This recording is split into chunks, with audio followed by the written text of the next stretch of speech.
Students, welcome in the class.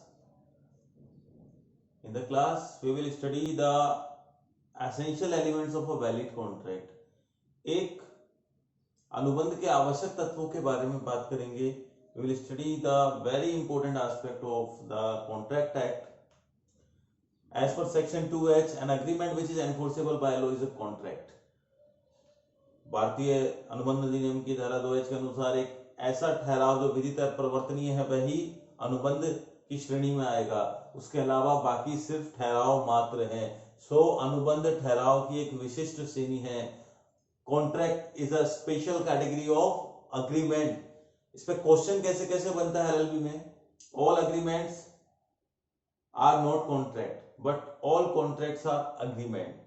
सभी ठहराव अनुबंध नहीं होते परंतु सभी अनुबंध ठहराव होते हैं. व्याख्या कीजिए.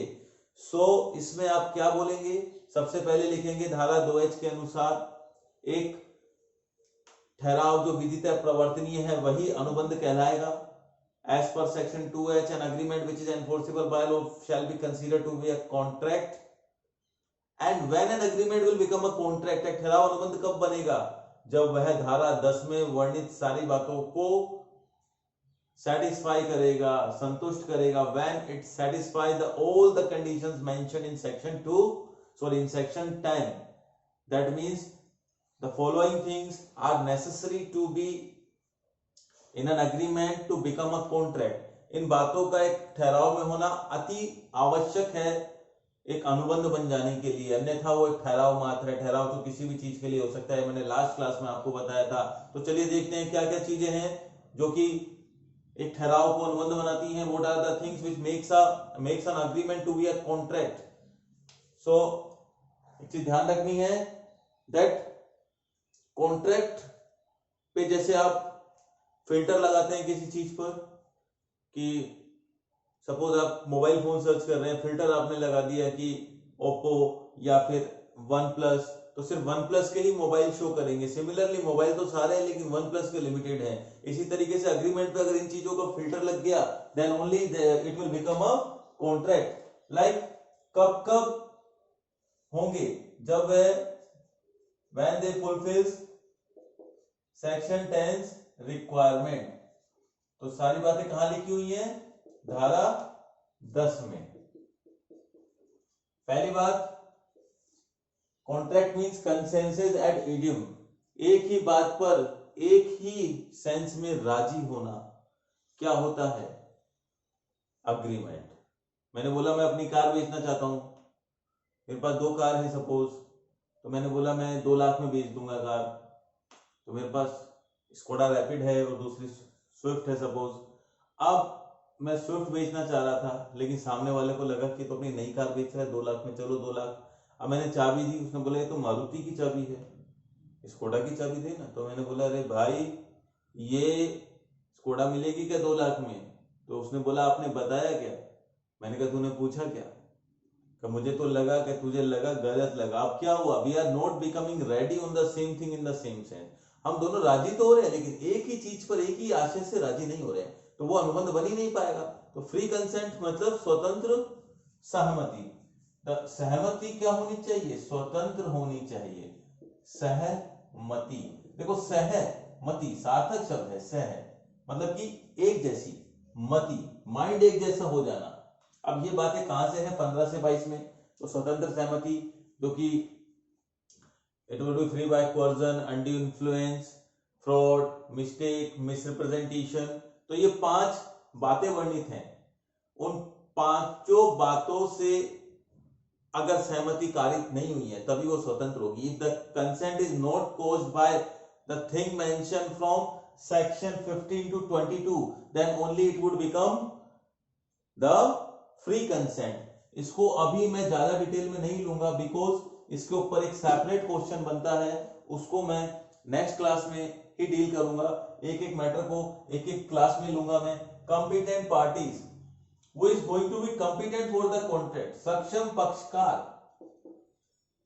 अब सक्षम पक्षकार की बात करें जो अनुबंध का निर्माण कर रहा है, चाहे वो प्रस्तावक हो चाहे वो स्वीकर्ता हो, द ऑफरर और ऑफरी. जो आदमी ऑफर करता है उसको ऑफर बोलते हैं, जिसको ऑफर की जाती है वो ऑफरी होता है। कब उन्हें कॉम्पिटेंट बोलेंगे? जब उनकी बॉडी अच्छी होगी, सॉलिड बॉडी होगी, या वो दिखने में अच्छे होंगे। अरे भैया इसी बात से किसी से मतलब नहीं है। When they are able to understand the terms and condition of the contract, ये चीज ध्यान रखनी है। कौन कौन व्यक्ति सक्षम होगा? जो बातों को समझ सके, अनुबंध की शर्तों को समझ सके, अपने भले बुरे का ज्ञान हो। किसे नहीं होगा? पागल आदमी हो गया, उसको क्या जानना, उसको खुद की जानकारी नहीं है। एक आदमी जो बिलो 18 ईयर है उसे माइनर बोलेंगे, he is not able to, again he is not able to be a party of contract, वह भी अनुबंध करने के लिए सक्षम नहीं है। तो वो चीज हम सक्षम पक्षकार देखेंगे 11 से 12 में।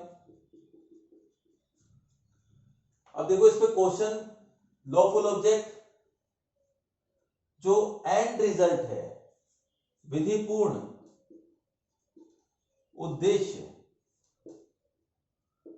देखिए जो एंड रिजल्ट है, जो हम पाना चाह रहे हैं अनुबंध करके, वो विधिपूर्ण होना चाहिए।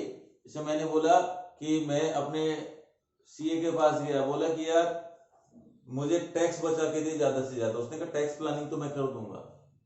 तो टैक्स प्लानिंग करना लीगल है, इसमें आप इन्वेस्टमेंट करके कुछ खर्चा करके अपने टैक्स को बचाते हैं। लेकिन उसने बोला कि मैं तेरे अकाउंट को वो कर दूंगा, अकाउंट में मैं ऐसा वो करूंगा कि इनकम कम हो जाएगी तो टैक्स कम लगेगा। तो ये अब क्या है? दैट इज अनलॉफुल ऑब्जेक्ट, क्योंकि मैं गवर्नमेंट के किसी ना किसी प्रोविजन को हार्म पहुंचा रहा हूं। तो ये चीज ध्यान रखनी है हमें कि how the things are mention. वो लॉफुल ऑब्जेक्ट, लॉफुल कंसिडरेशन की बातें सेक्शन 23 एंड 24 में मेंशन है, तो उसको भी हम सेपरेटली डील करेंगे कि किन किन विधिपूर्ण प्रतिफल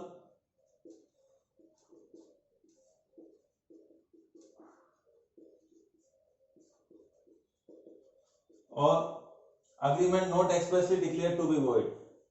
ऐसा ठहराव ना हो जिसे स्पष्टता वर्जित घोषित किया हुआ है, स्पष्टता व्यर्थ घोषित किया हुआ। व्यर्थ का मतलब क्या होता है? वॉइड का मतलब क्या होता है? वॉइड का मतलब ये होगा कि जब दोनों पार्टी चाहे तो भी उसको कोर्ट में जाके एनफोर्सेबल ना करा सके, प्रवर्तनीय ना करा सके। जैसे कि मैंने सुपारी ली किसी को मारने के लिए, मैंने नहीं मारा, पैसा अपनी जेब में रख लिया, तो क्या जिससे पैसा लिया है वो कोर्ट में जाके केस कर सकता है कि इससे पैसा दिलाओ, इससे बोलो कि उसको जाके मारे? नहीं कर सकता था। तो similarly there are certain agreements, कुछ ठहराव है जिनको विधि ने साफ साफ बोल दिया है कि इस तरीके के ठहराव तो स्पष्टता व्यर्थ है। तो आज की क्लास में हमने एक क्वेश्चन को तैयार किया है, उस क्वेश्चन की डिटेलिंग हम करेंगे एक एक टॉपिक को ले लेकर। सबसे पहले हम सक्षम पक्षकार लेंगे, स्वतंत्र सहमति लेंगे, कॉम्पिटेंट पार्टीज लेंगे, लॉफुल ऑब्जेक्ट। इस तरीके से एक एक करके एक एक क्लास में सारी चीजें हो जाएंगी। अभी आपको एक जो क्वेश्चन तैयार हुआ है उसके लिए आपको ये ध्यान रखना है कि all agreements are not contract but all contracts are agreement. Explain, तो एक्सप्लेन में आपको पहले सेक्शन 2H के बारे में लिखना है, डेफिनेशन लिखनी है, and what are the conditions which are required to make a agreement to be enforceable. कौन कौन सी शर्तें हैं, कौन कौन सी बातें हैं जो कि एक ठहराव को स्पेशली प्रवर्तनीय करने के लिए आवश्यक है, वो सारी बातें आपको लिखते हुए, अगर वो डिटेल में बोल रहा है तो फिर इन चीजों को भी थोड़ा थोड़ा एक्सप्लेन करना होगा। अब स्वतंत्र सहमति बहुत इंपॉर्टेंट है, इस पर क्वेश्चन बनता है, कॉम्पिटेंट पार्टीज पर भी बनता है, लॉफुल ऑब्जेक्ट पर भी बनता है। तो ये एक एक चीज बहुत ज्यादा इंपॉर्टेंट है, एक एक चीज बहुत ज्यादा इंपॉर्टेंट है। इसलिए एक एक चीज के ऊपर अलग अलग क्लास बनाते हुए मैं एक एक चीज को समझाऊंगा। So keep watching. और आप देख रहे हैं कि हमारी क्लास हिंदी और इंग्लिश दोनों में हो रही है, तो ये चीज इजीली कंफर्टेबल है दोनों मीडियम के स्टूडेंट के लिए। तो आपके कोई भी फ्रेंड्स वगैरह हो, share the class to the maximum people. और रेगुलर क्लासेस मिलेंगी even for your younger brothers and sister, वहां पर भी आपको देखना है। NTSC की क्लासेस हैं और क्लास 11-12 की साइंस, इकोनॉमिक्स और पॉलिटिकल साइंस की क्लासेस हैं। तो वो आपको प्रॉपरली चैनल को मैक्सिमम लोगों में शेयर करना है, so all will get benefited from it. धीरे धीरे इसके ऊपर पूरा का पूरा जुडिशरी का कोर्स भी अपलोड होगा। So keep watching and sharing economics and law Galaxy.